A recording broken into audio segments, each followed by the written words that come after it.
Veneto, un intreccio di acque e di abitanti. Qua gli antichi abitanti scelsero la strada del mito per creare scenari di poesia. Ogni città, ogni museo, piccolo o grande del Veneto, contiene uno scrigno di bellezze. Ma come può rinascere questo messaggio?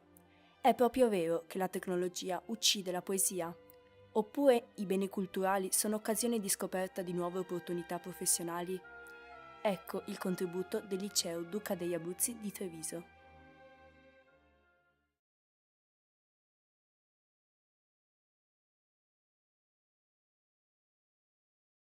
Ciao, sono Sebastiano Felicetti.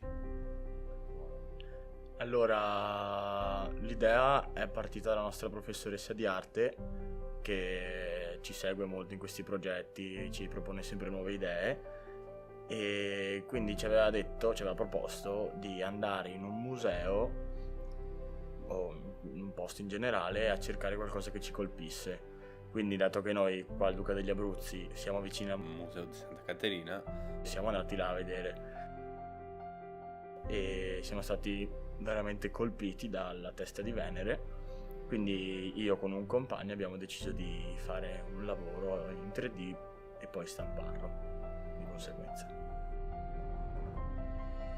Allora io mi sono occupato di andare al museo e della parte fotografica, quindi di fotografare questa testa di Venere, mentre il mio compagno si è occupato della parte, diciamo, sviluppativa del progetto, cioè lui ha fatto il disegno a 3D e ha lavorato più al computer. Allora in pratica il lavoro consiste nel fotografare i più punti possibili, in questo caso la testa di Venere, e poi dopo aver fotografato io l'ho fotografata tutta in ogni punto possibile e immaginabile e poi ho passato le fotografie al mio compagno che si è occupato della parte dello sviluppo a computer.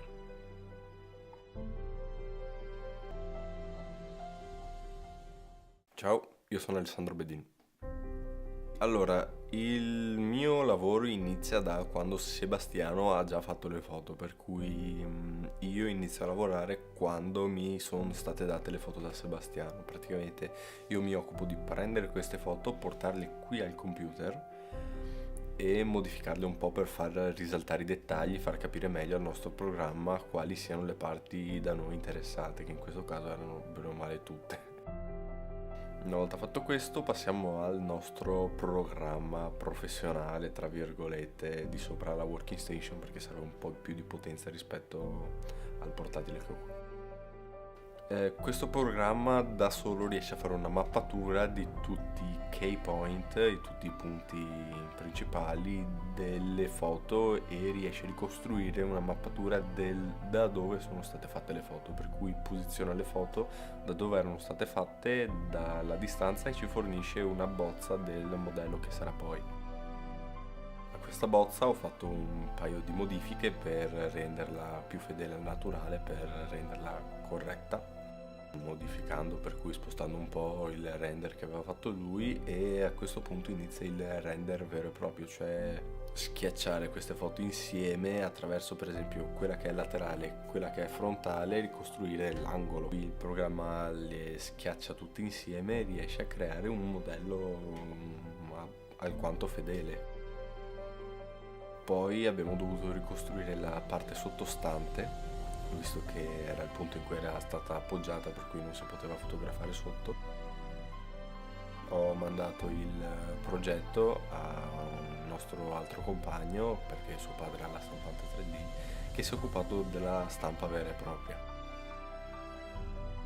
E il risultato è stato alquanto sorprendente. Non ci immaginavamo innanzitutto di riuscire a farcela, però poi è stato molto molto bello avere il modellino in mano di ciò che eravamo riusciti a fare noi. E siamo solo ragazzi di seconda superiore, per cui basti solo immaginare cosa potrebbero fare degli enti specializzati o delle aziende specializzate in questo campo, che non solamente al modeling 3D, ma anche penso alla mappatura, creare una mappa di Treviso funzionale che ti riesca a guidare per le strade, per esempio per seguire un itinerario artistico.